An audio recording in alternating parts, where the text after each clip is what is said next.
What is sleep paralysis? Sleep paralysis is a condition identified by a brief loss of muscle control, known as atonia 1, that happens just after falling asleep or waking up. In addition to atonia, people often have hallucinations during episodes of sleep paralysis. Sleep paralysis is categorized as a type of parasomnia. Parasomnias are abnormal behaviors during sleep. Because it is connected to the rapid eye movement, REM, stage of the sleep cycle, sleep paralysis is considered to be a REM parasomnia. Standard REM sleep involves vivid dreaming as well as atonia, which helps prevent acting out dreams. However, under normal circumstances, atonia ends upon waking up, so a person never becomes conscious of this inability to move. As a result, researchers believe that sleep paralysis involves a mixed state of consciousness that blends both wakefulness and REM sleep. In effect, the atonia and mental imagery of REM sleep seems to persist even into a state of being aware and awake. What are the types of sleep paralysis? In the medical literature, two terms are commonly used to categorize cases of sleep paralysis.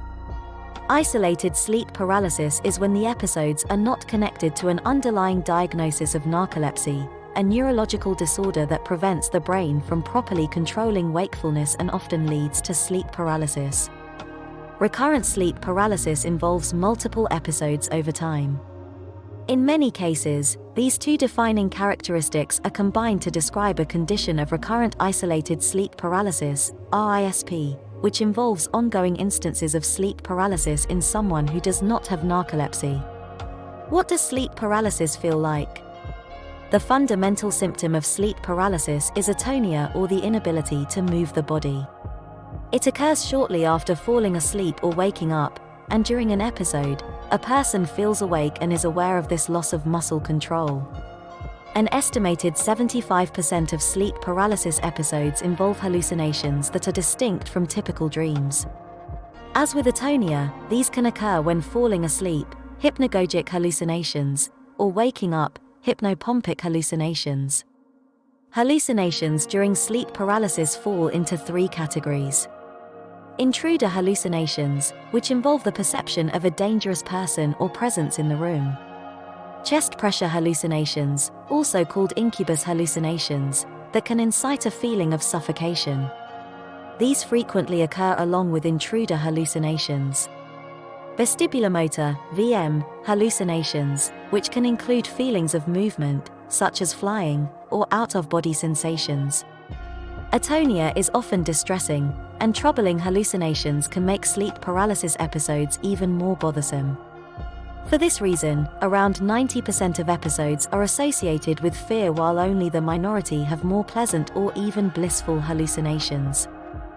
The perception of these episodes has been found to vary significantly based on a person's cultural context. Episodes can last from a few seconds to around 20 minutes, and the average length is between 6 and 7 minutes. In most cases, episodes end on their own, but occasionally are interrupted by another person's touch or voice, or by an intense effort to move that overcomes atonia. What causes sleep paralysis? The exact cause of sleep paralysis is unknown.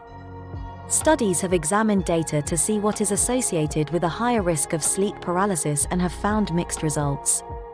Based on that research, researchers believe that multiple factors are involved in provoking sleep paralysis. Sleep disorders and other sleeping problems have shown some of the strongest correlations with isolated sleep paralysis.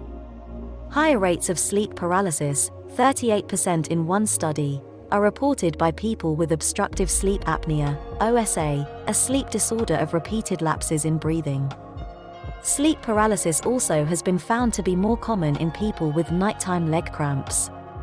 Insomnia symptoms like having a hard time falling asleep and excessive daytime sleepiness have been found to be associated with sleep paralysis. People whose circadian rhythms are not aligned with their local day-night cycle, such as people with jet lag and shift workers, may also be at higher risk of sleep paralysis. Certain mental health conditions have shown a connection with sleep paralysis. People with anxiety disorders, including panic disorder, appear to be more likely to experience the condition.